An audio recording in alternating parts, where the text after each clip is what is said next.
We did it. We did it? We did it. What'd we do? We got cash for this. Actual greenbacks? Hard, cold, green pennies running betwixt my fingers as we squeak. From who? A very wonderful local Tacoma punk band by the name of 10 Pole Drunk. Really? Yeah, they decided that they loved our show and they wanted to buy a spot with us, and they did. Well, that's awesome. Can we hear them?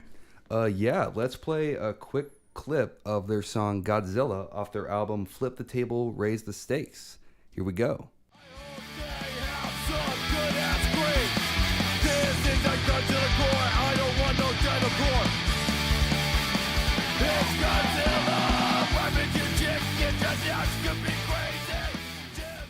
Holy shit.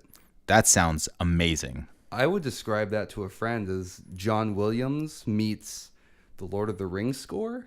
Yeah. On a 10,000 more epic levels, though. So if you want to hear more music like that, you can check out their album, Flip the Table, Raise the Stakes, or their other album, Time Traveling Bandits. And in fact, they actually have a new vinyl single that is available for pre-order on their Facebook page at 10 Pole Drunk.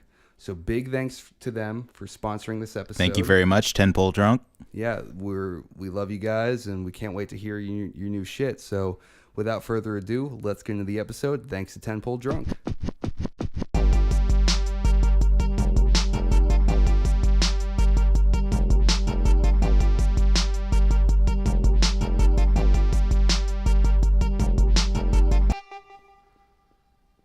We made it twice. How so? Well, everybody knows that your life on the internet is more important than your real, actual life that you live. Of course. And we share a dual life on Twitter. Yeah. And Twitter's all about who follows you. It's not about who you follow. It's not even about who tweets at you. It's about who decides that what you say online is worth their time. Gets every second of the directly day. sent to their phone.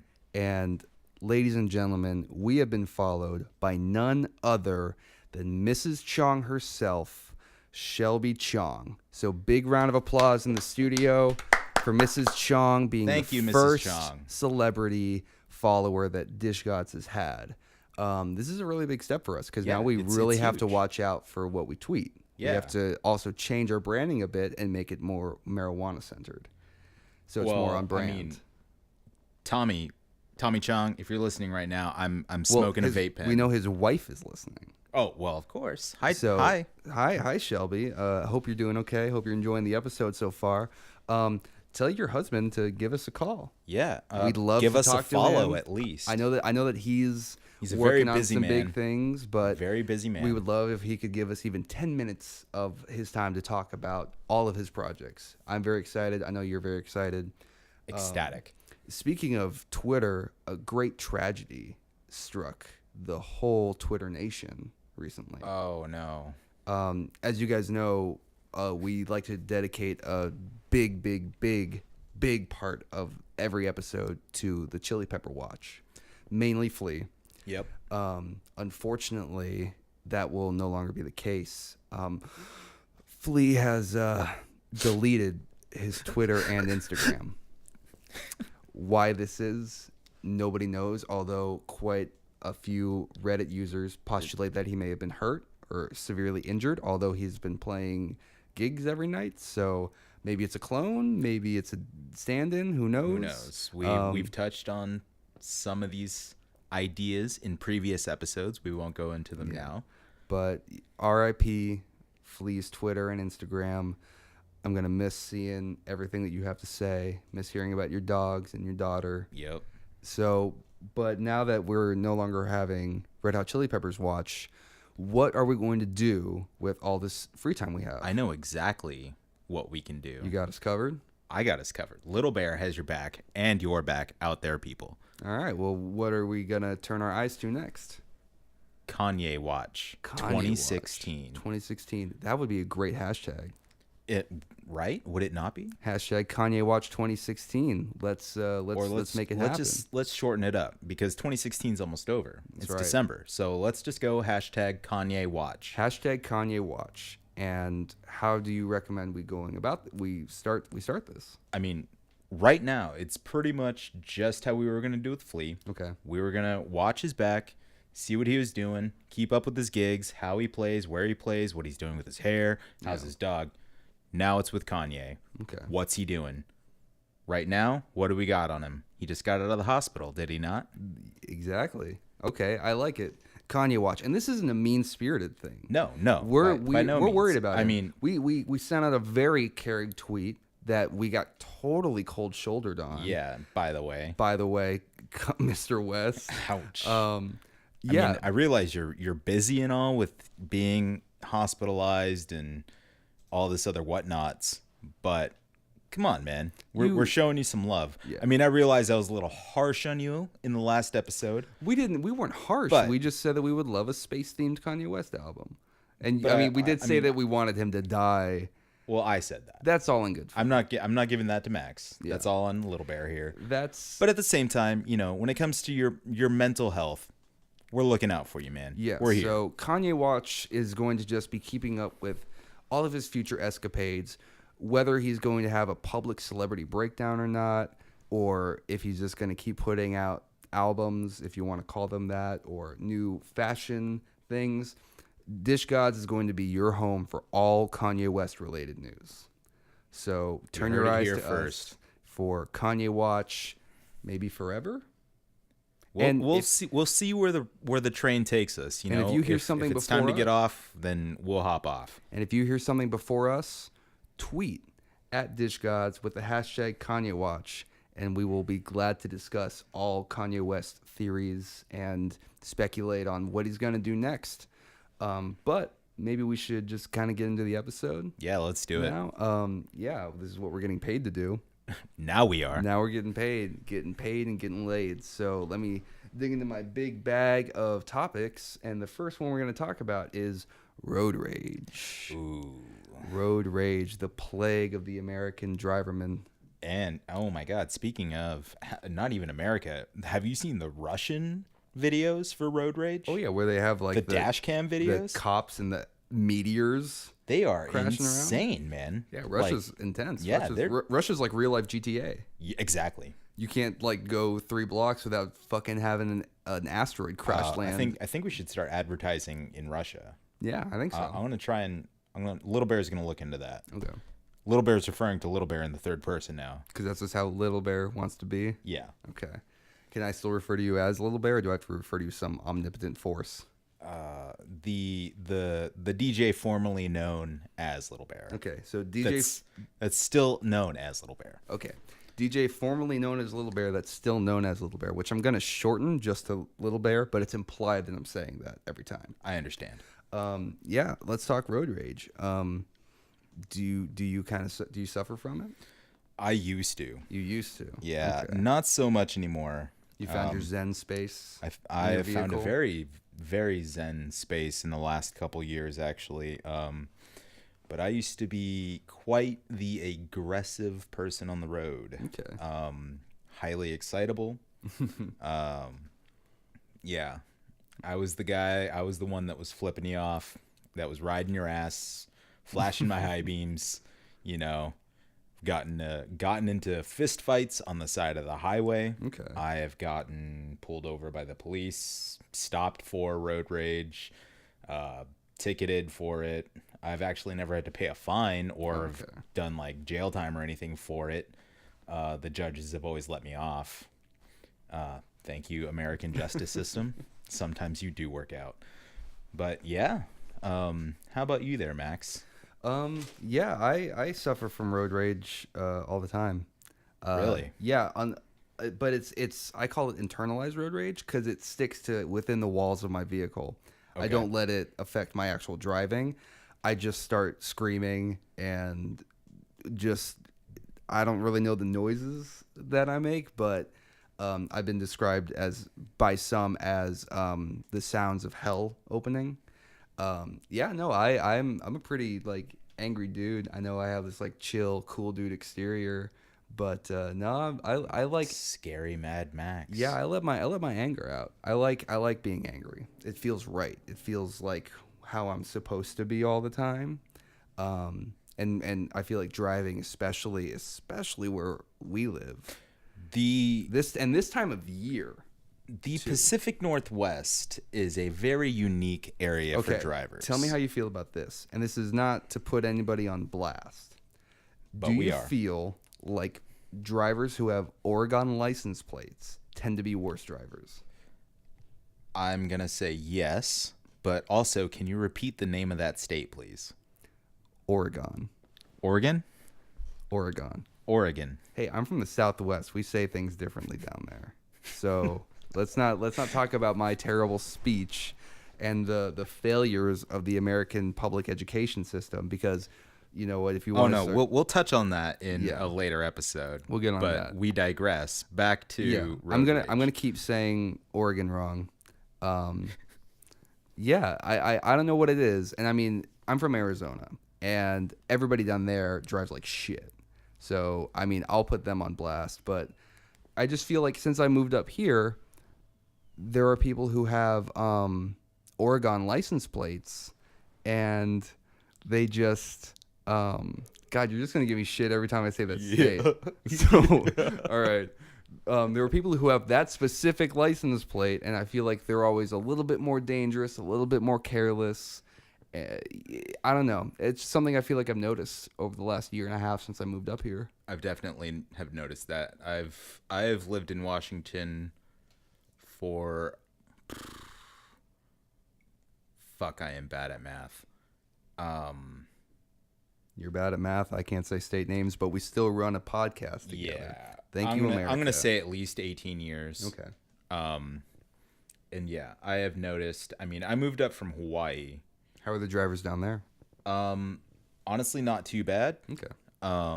You know, Because it's such a chill island vibe. Everybody's just like rocking it's out kind with of like steel you. drums. Hawaii's a little bit like Max. It has the chill exterior, but when you get in there and you meet some of the locals, The and natives. I don't mean native Hawaiians, racist.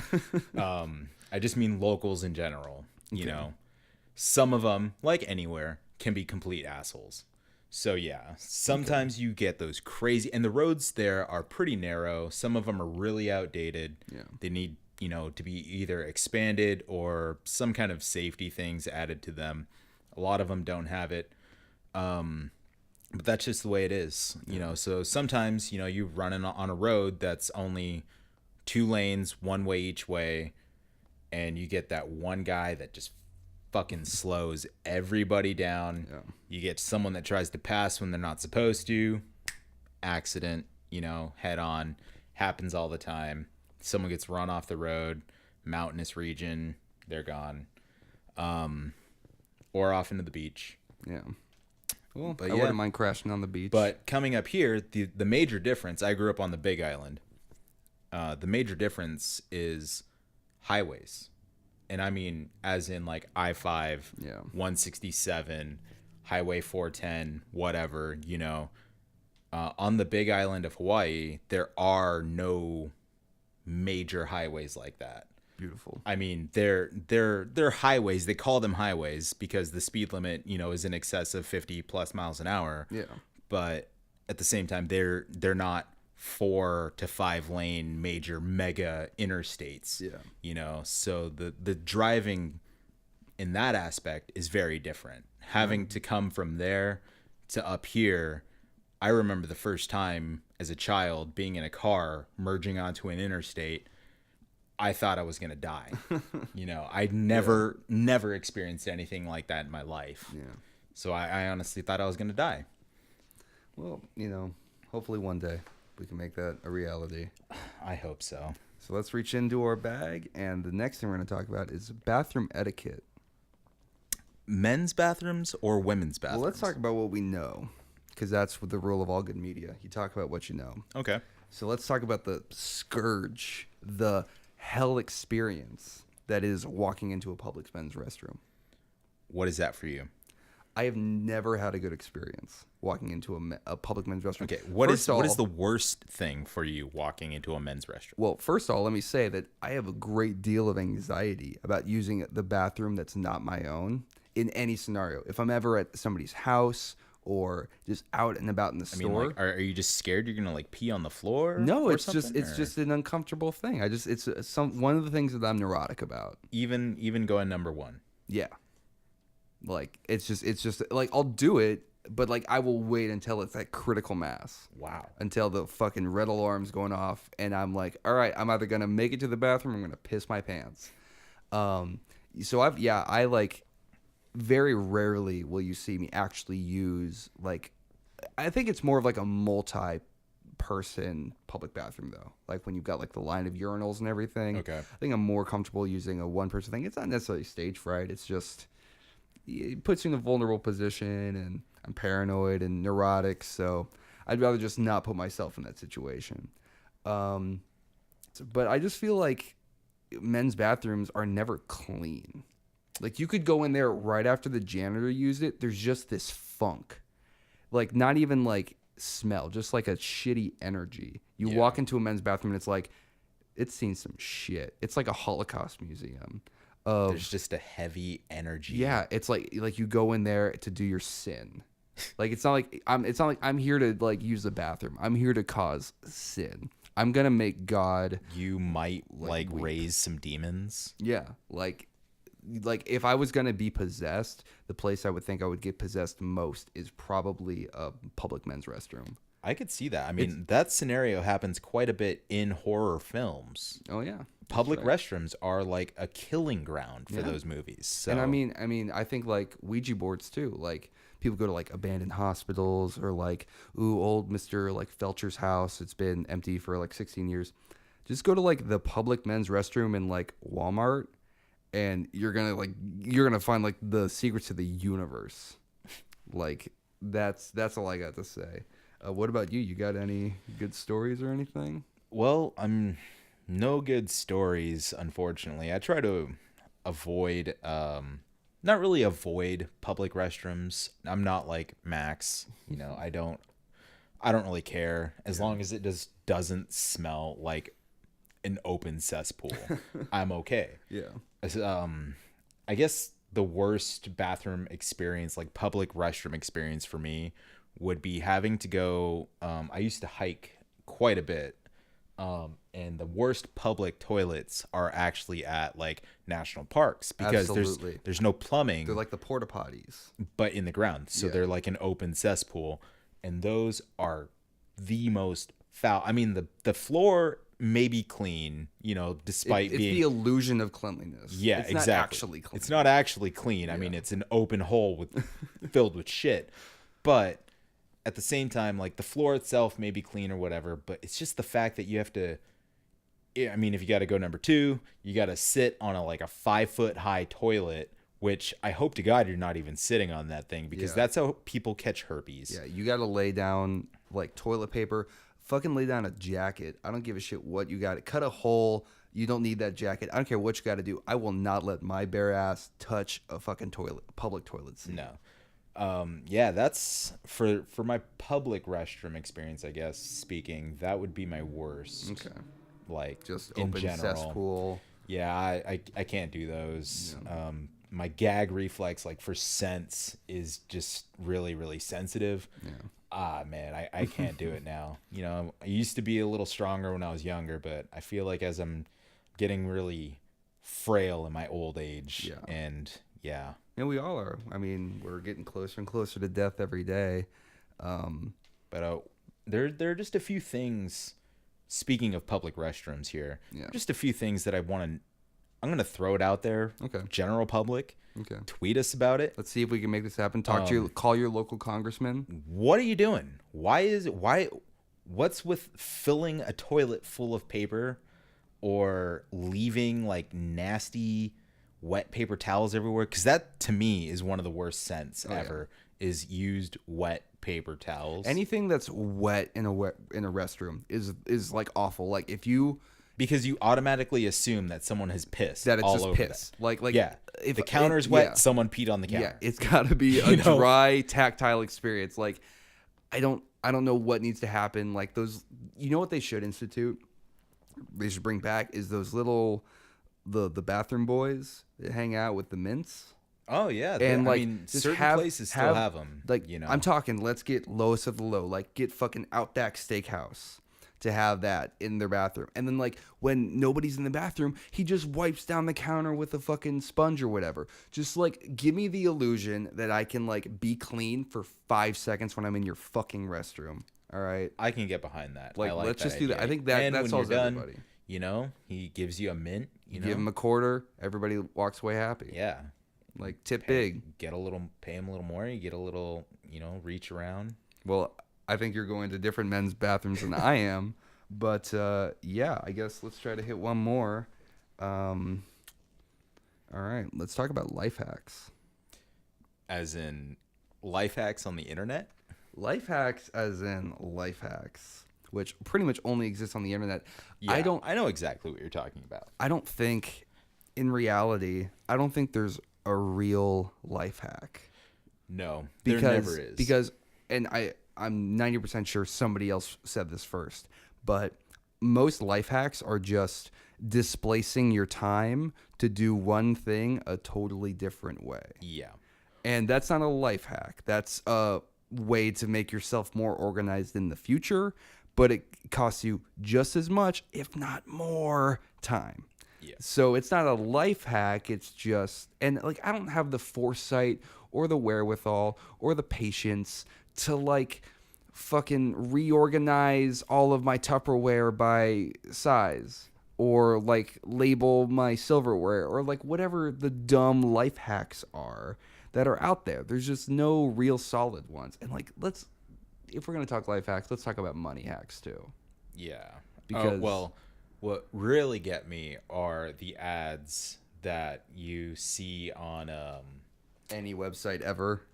yeah, and they're usually like some either short photo slideshow or a short video of like a guy or a girl walking with a selfie stick, and they're like walking on the beach in Thailand, and they're like, "Hey, I made a bunch of money and I quit my job.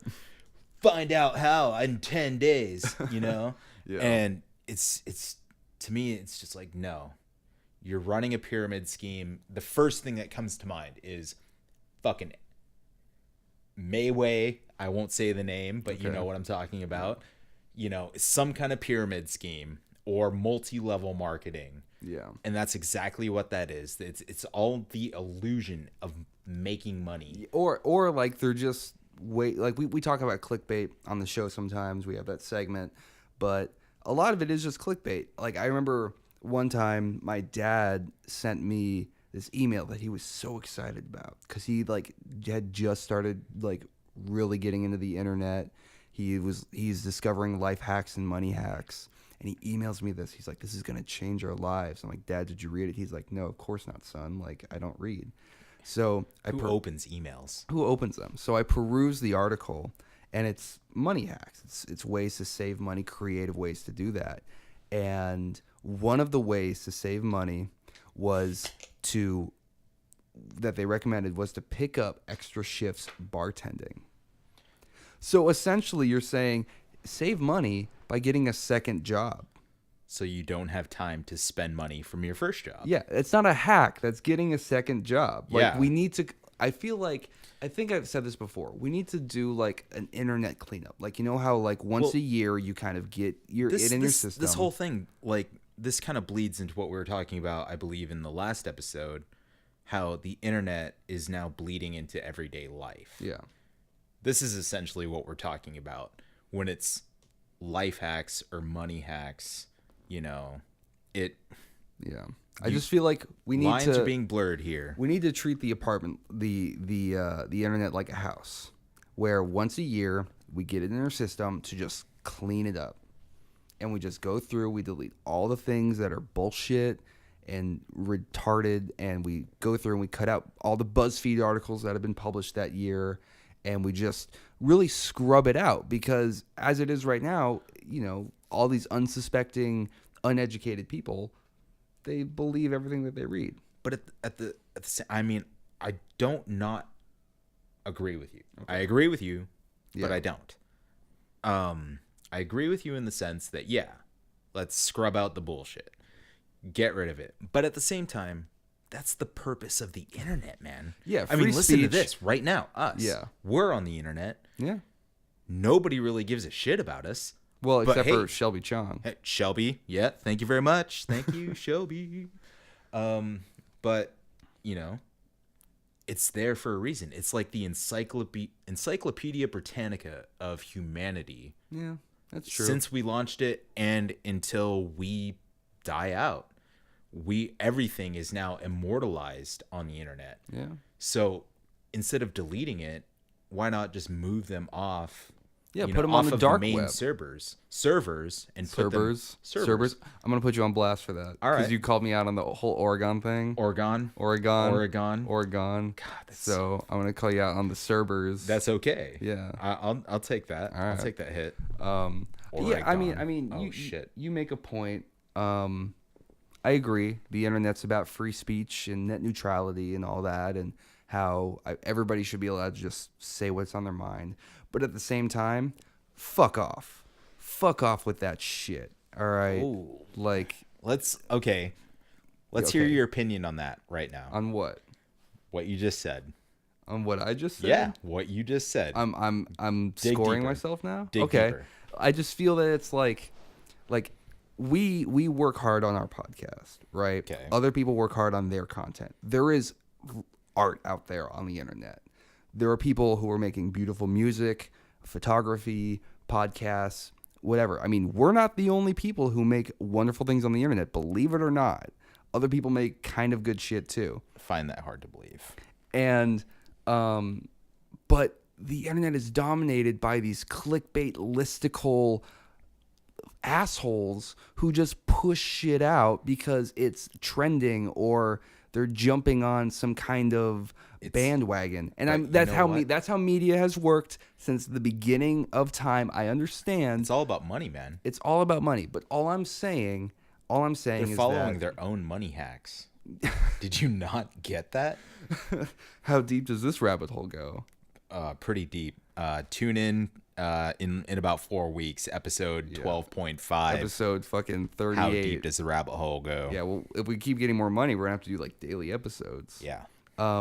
No, I just feel that it's like there's just no chance for little people, I guess, is like my issue with that. I feel like as a content creator on the internet, and I'm not trying to bitch or complain. It might sound like that, but I'm not trying to say poor me. I don't think that, drop the comedy veil for a second. I don't think that like I necessarily deserve all of the fucking grace and attention of the internet, but I feel like there are people out there who work hard on their art and their craft, and those people deserve more than 1,200, 2,000 views when BuzzFeed can pump out, here's 37 reasons why white people suck and people from Alaska are fucking dope, and then they just say the same thing over and over again, and then people there can sustain careers off that. That's my issue with that. That's just how I've seen the internet in the last 6 years. Because most people that work at BuzzFeed, they took a semester of psychology and race relations or whatever else. So, women's studies. Yeah. So now they're experts. They know exactly what they're talking about. Yeah. Who the fuck are we, right? Who the fuck is anybody? Yeah. Well, I guess let's take a break and we'll calm down, and we'll be right back with more funny shit right after the break. Calm down, man. Thanks for sticking around. All right. Well, we're in the month of December now. Good tidings, cheer, and goodwill towards men. Goodwill towards men. Yeah, and now that we finally have our first sponsor, big thanks to Tenpole Drunk. You can pick up their albums Flip the Table, Raise the Stakes, or Time Traveling Bandits. Or you can go and pre-order their new single coming out on vinyl on their Facebook. I know that I'm going to. So that's Tenpole Drunk. Big thanks for hosting the show.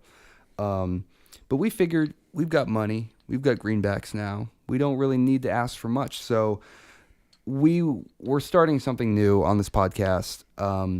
We're calling it Help Sember. It's our version of giving back and giving back to not only your local community, but other local communities to in general. Everyone. We figure let's take at least a month out of the year, and we won't call out companies. We won't call out celebrities. Let's just focus on helping each other out, because sometimes the world needs that.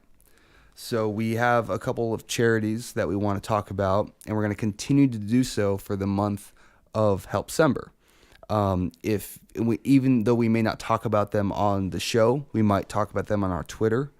So if there is anything that you do want us to talk about us, email us at dishgodshow@gmail.com or tweet us at dishgods with the hashtag Helpsember, and we will be sure to plug any and all charities on any one of our social medias. The one that I want to talk about this episode actually comes from a fellow podcast, My Brother and Me. They're pretty much one of my favorite advice podcasts on the internet right now. They're part of the Maximum Fun Network, hosted by three lovely brothers. They are doing something every year called the Mabim Bam Angels. And all three of the brothers are from Huntington, West Virginia. And every year they take donations and they help fill stockings for people in need in those communities. And these are more proverbial stockings. So maybe a local business owner really needs a new refrigerator, or a mother of three got sick and she has trouble paying her bills, and you can help out with that. They also have really nice Good Samaritan things where you can call a local nursing home, and maybe you can help brighten somebody's Christmas who may not have a family out there, who you can just help somebody smile. So I really want to plug them. You can find that at mbmbamangels.com. My Brother and Me, McElroyshows.com. I'm sure you can find information about the Angels on all of those websites. So yeah, I think that let's help not only a fellow podcast out, but let's help out just some other people who, even though they're not in an area that you may know, they're in need. Yeah, they're in need. So let's give back a little bit. And Little Bear is going to talk about his charity right now. The charity of my choice right now is the Fisher House. They deal with housing the families of ill, injured, or, combat wounded veterans, whatever, coming back, and they're in need of housing while that said veteran is in the hospital, either recovering, going through surgery, or any type of major illness. So they help house that family, no cost to them. It's all donated. The Fisher House, they set them up with everything they need during that time, so the family doesn't have to worry about paying heating bills, plumbing, garbage, whatever. All that shit's out the window. It's free stay.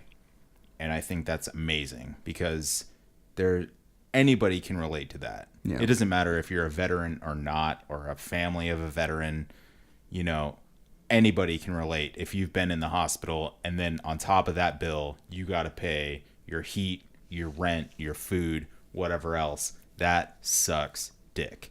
Nobody likes that. Yeah. So let's help somebody's lives stop sucking dick a little bit. Where can we find more information about Fisher House? You can find more information at www.fisherhouse.org. That is their main website, and that's where you can find everything you want to know about them. All right, so yeah, if you guys want to help out either with the MBMBAM Angels or with Fisher House, please do. We're going to have a lot more charities to talk about for the month of Helpsember, so stay tuned. So let's get back into the episode, and we'll ruin all this good cheer with some more bitching and ranting. Thanks for sticking around. Can we talk about something? Depends on what it is. It's burning me up real good. Well, you might want to see a doctor about that. It's keeping me warm during this cold time of year. Have you ever seen the popular American situational comedy known as F.R.I.E.N.E.S? Friends?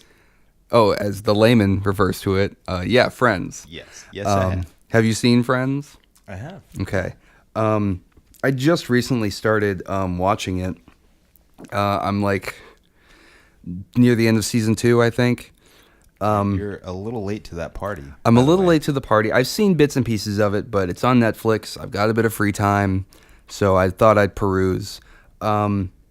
Great show. I know the show is heavily acclaimed for its realistic characters, having a lot of emotion and depth to these 6 characters that they have being the first real ensemble show. I agree. I think it's a good show. Can we just talk about, though, the fact that there's a fucking monkey pretty much for a whole season and a half in that goddamn show?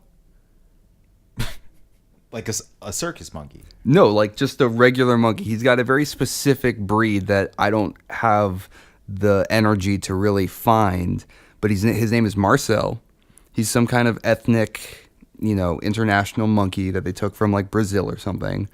Well, I'm assuming here, but pretty much all monkeys are like pretty exotic. You've never had like a California monkey or like a monkey from Texas?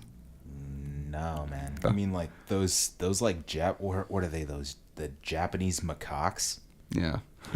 They get huge. Macaque is huge. Yeah, the macaques are huge. Yeah. No, but if you take like a monkey from Brazil and a monkey from Africa and you put them in a zoo in like Dallas, technically that is a Texas monkey. And if they then mate and have a child, that monkey's a Texas monkey, is it not? I don't think it works that way with animals. Well, I'm not a zoologist. Are you a zoologist? I've played one on TV. Okay, so we'll sidebar that for a later episode. There's a monkey in that show, and like Ross, I guess he's like a paleontologist or something. So like it makes sense that he would have that kind of like line of. Wait, Ross owns this monkey? He lives with him. I would have assumed Joey would have. No, Ross has the monkey, and everybody's just like, "Oh, that's cool, dog. Like, cool monkey, bro." And like, it poops in people's shoes. It causes general mayhem and runs around the city as any monkey would, as in any normal monkey would. Area. And like the rest of the 5 friends, when Ross initially gets his monkey, from my recollection, none of the 5 friends say anything to Ross about this. Nobody's like, "Hey, dog, get a cat." Nobody's like, "If you're lonely, get a dog." Maybe you should get rid of the monkey. Yeah, find an exotic, pet owner or. No, here's what happens. Here's what drives him to give it to an exotic zoo. The monkey starts fucking everything in sight. It starts like humping chairs and people and furniture, and then it gets loose in the city, and some animal service person finds it, and then they force him to give it to a zoo. And like that's the thing is he would have kept that monkey as long as he could, as long as it wasn't a more destructive sexual force, which is belligerent and irresponsible at best. Well, I mean, both scenarios to me are very irresponsible. Yeah. One, you're owning a wild creature, An exotic wild creature. Yeah, an exotic wild creature, which by its nature needs to be out in the open. It needs to be out and about. Tiny New York apartment. Exactly. Not a fucking studio apartment. Of course it's going to be humping everything in sight. That's what it does. It wants to fight. It wants to fuck. It wants to do everything that a monkey does. I think that was my yearbook quote. Excellent quote. Yeah. Fight and fuck. But yeah, but at the same time, giving it up from the life in the apartment to a life in a zoo, you pretty much switched one prison for another. Well, why could they have not taken the monkey and released it back into the wild? Has it been in captivity for so long that it doesn't know how to survive? Or, which I think is kind of bullshit. Yeah. It's like, dude, come on. You can just take the time. It's like, it's for animals. I feel like that kind of thing it's like riding a bike. Yeah. It's something you it's never an forget. innate nature. It's an innate thing. Well, here's hunting, surviving, all that kind of thing. And he gives it to a zoo. Apparently the zoo then sells it to a film company. The film company uses the monkey in some ads. They go and they start hanging out with the monkey again, and then the monkey ends up like back in the zoo or something, and then the monkey fucking eats it and dies. Like from illness? Or I think so. Falls off. I think the line in the show was he got sick and then he got better, but then he got sick again and then he died. Classic. So that monkey, classic American comedy. That monkey had the shit the most shit life of like anybody I've known. Like imagine that you go to a prison, and then that prison then sells you to another prison, and that prison's like, hey, no, go have fun for a second, and then you go and have fun, then you wind up back in that second prison, Psych. and then you die. So I just wanted to kind of discuss that. I felt like this was a good forum for that, of just like Friends, a pretty solid, sitcom, probably one of the best sitcoms in the last 20 years. I don't know a lot of sitcoms, but I mean, can you name a better one? Seinfeld. Okay. Oh, well, Seinfeld isn't really a sitcom. It's more of like an art experience. Dude, Seinfeld is the shit. Yeah, Seinfeld is tight, but Friends, otherwise a very solid show, but it's just like this show that was like acclaimed for having such realistic characters had a fucking monkey hanging around.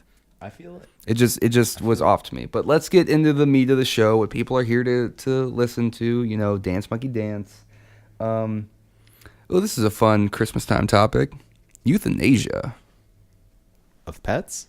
I think we can stay off the pet topic. Let's euthanasia of people. Whoa. Oh, easy, Pets is heavy, but let's talk about like grandma's sick and she's had enough. Okay. And grandma says, pull the plug. Pull the plug, please. Santa, all I want for Christmas is to die. And Santa's like, wish granted. Say it slower, because Santa's going to get weird. Santa's getting real weird. I mean, yeah, how do you feel about that? I feel like it's a personal choice, man. If you're terminally ill and if the doctors know you're going to die, if everyone knows you're going to die, pretty much, it's not up to them at that point. It's your life. Everyone keeps telling you that your entire life. This is your life. Do what you want. Do what you want. Okay.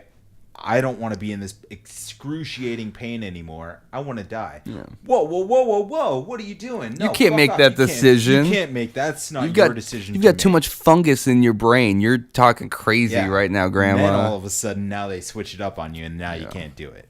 Very unfair. That's what I think personally. It's a choice. What if it's not like a terminal illness though? What if it's the kind of thing where you're alive, but you're in a lot of pain. You require constant medical work where like you're feeding tube. Yeah, or like you have to like constantly go to dialysis like twice a week or something. That could fall under the same thing. Okay. I mean, if like you said, if you're on a waiting list for a new set of kidneys and you have to constantly go to dialysis, you're in an extreme amount of pain, whatever else, and you don't feel like doing it anymore.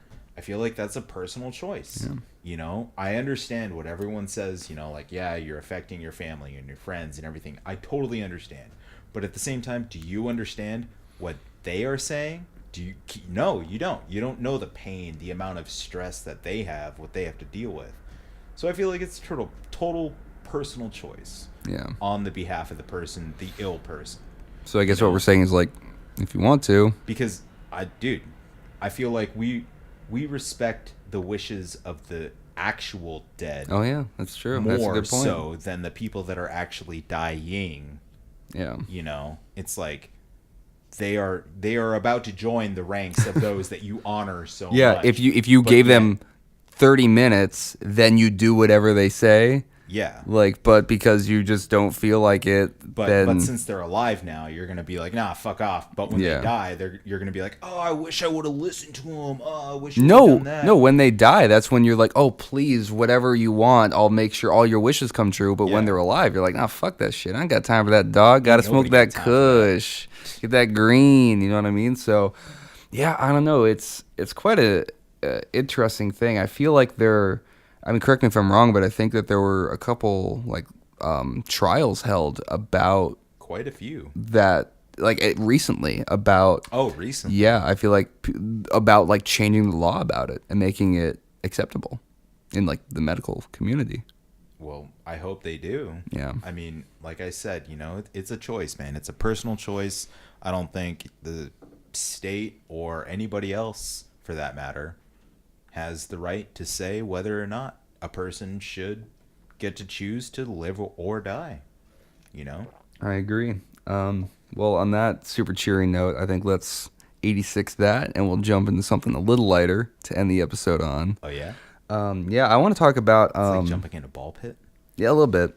I want to talk about drive-in movies. Ooh, yeah. I've had fun experiences at drive-in movies. Fun experiences. Yeah, where'd they go? I feel like Gone. I remember I saw The Ghost Rider with Nicolas Cage at a drive-in. So it's not like I was at a drive-in in like 1973, you know. So like, where did it go? That's pretty recent. Ghost Rider is a pretty recent film. I mean, At least 10 years. Yeah, within the last 10 years. And I can't really remember I don't think I've seen a drive-in movie theater. Where was this drive-in located? Phoenix, Arizona. Phoenix, Arizona. The last drive-in theater I went to was located in Auburn, Washington. Okay, when was that? I believe in 2007. Okay, so around the same time that Ghost Rider kind of dropped, I think. Yeah. Yeah. Actually, yeah. Yeah, okay. And you saw Ghost Rider at I that believe theater. it was actually with a triple feature. Oh, I saw okay. Sahara, Okay. Ghost Rider, and it was that Darth Vader movie. It was one of the trilogy series. It was the one where Anakin gets his hand cut off and he falls in the pit of lava. Attack of the... Oh, when he turns into Darth Vader? Yeah, That's Revenge of the Sith, episode 3. episode 3. Yeah. Yeah, it was the final installment Oh, the trilogy. prequel trilogy. Yes. Yes. So it was Sahara, that, and Ghost Rider. What a I got movie night. all that for $9. Yeah, and you in the comfort of your own car, Right? with the nice cool air outside. AM sound. Yeah. I mean, like, where did they go, though? Why did the American... I mean, I think it's an international thing. Why did the international populace decide on a whim to just be like, hey, drive-in movie theaters? Fuck you. And the drive-in movie theaters are like, no. That's a bit of Foley work for you guys listening at home. Yeah, like, it's kind of crazy, right? Like, it's a pretty dope idea. Yeah. I would kill to go to... Especially in the summertime. Yeah, That's the thing. I feel like they're very seasonal. Yeah. Especially up here in the Pacific Northwest. Yeah. Very seasonal. Yeah. You know, summertime, prime time for Spring, driving. summer, and even like the early bit of fall. Yeah, I mean, we have When it's very crisp. moderate falls Yeah. up here. So, But it's just a weird thing. I feel like that's like the coolest way to see a movie is comfort of your car, giant screen. You just get to hang out with your buds. And like, it's also a great date. Don't get me wrong. But, you know, I feel like maybe it's streaming. Maybe it's like Netflix and HBO. Maybe I that feel like led they have to the a death. little bit to do with it, but not as much as we would like to believe. So like, what's the cause? Where did they go? A lot of it is the decline of the auto industry in the United States. Okay, let's expand On that topic, on how Well, the I decline of feel the like- auto industry affects about it. drive-in movies. think about it for a second. When I thought about it. did you? Yeah. Okay. Can we get into it? Yeah. All right. Starting. Now. So think about this. Think about this. I have. Let's talk about it. No. So back in the early, 40s and 50s, the auto industry was booming in the United States. That was the thing. To go out in your car, drive your car, do anything. Kids were always going out. Convertibles, drop tops, whatever. It's always there. What do you need to do when you go out? Socialize. You see a movie. You go to the drive-in. You do all that. Hook up, whatever. Grab a fucking... Titty. Yeah. And a milkshake. Titty and a milkshake. Your milkshake brings all the boys to the drive-in. Yep. That's how that song went in the 50s. Yeah. That was she stole that from the 50s, by the way. Okay. And I feel like the auto industry, obviously since then has been slowly declining. They had their ups and downs throughout the, 70s, 80s or whatever. But now clearly we've bailed out the U.S. government's bailed out auto industries already, or auto companies, major auto companies Yeah. already. So we're obviously seeing a major decline in the auto industry. So I feel like a lot of people, it's not as a cool thing to, be in your car all the time. Yeah, cars are more, I feel like nowadays are looked on more as a necessity than as a luxury. Back in the day, like people would be like, "Oh, you got a car, you're so lucky," Yeah, and you would get to exactly. cruise. And like nowadays, it's like, "Oh, I got a car, now I can go buy groceries. Yeah. I got a car, now I can get to work easier." Like, Or, that kind of a thing. I don't have to lug this from point A to point B Yeah. all the time. So I feel like that's more the mentality. The car is less looked on as like a extension of yourself and a Or key I to don't freedom. have to sit next to that crazy guy that jacks off on the bus every day. Yeah, now we just sits in my car because we're coworkers. Yeah, and we unfortunately. rode the bus together. Yeah, I feel like cars aren't looked at as these tokens to freedom and exploration. They're more just like, oh, thank God I don't have to take the bus, and thank God I don't have to walk here. And maybe along with that mentality shift, people stop saying, I want to spend my time outside in my car watching a movie when I can watch all of these better movies that I choose at home, in my underpants, watching Dexter or Right. the Dexter but there's movie. always that cinematic experience Yeah. too. And I feel like, don't get me wrong, some movies are awesome in the IMAX theater, but I also would like the option to be able to go out and do a drive-in and just chill, just check it out, have the crisp night air, have the stars in the sky and the bugs staying away from me, and just having the movie just sort of come through and have the audio come through your stereo. And I feel like it's just a nice experience. I remember, or when you pull around and you get to sit in your trunk. Like, come on, man. That's a great experience. So hopefully we can bring drive-in theaters back. Yeah, I would like to see them make a comeback. Yeah, personally. let's do that. I mean, there's a bunch of like granola fucking people out there, so like let's band together.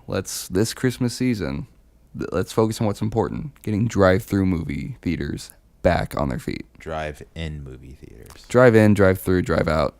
Goodbye. That's how it goes. On that note, I think we're going to call it an episode. Thank you so much for listening. We appreciate you spending any amount of your time with us. Big thanks to Temple Drunk for sponsoring the episode. Again, you can pick up their albums Flip the Table, Raise the Stakes, and Time Traveling Bandit.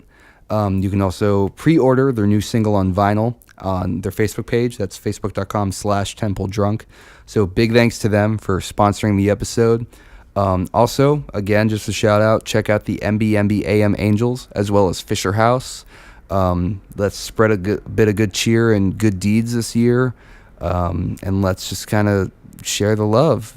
You want to leave us out with anything to chew on, Little Bear? Thanks again, Miss Chong. Oh, yeah, that's right. Big thanks to Shelby Chong for following us on Twitter. Keep an eye out for Kanye Watch. We're going to be riding that horse till she dies. Without further ado, thanks for here's listening. the outro. And here we go. See you guys next time.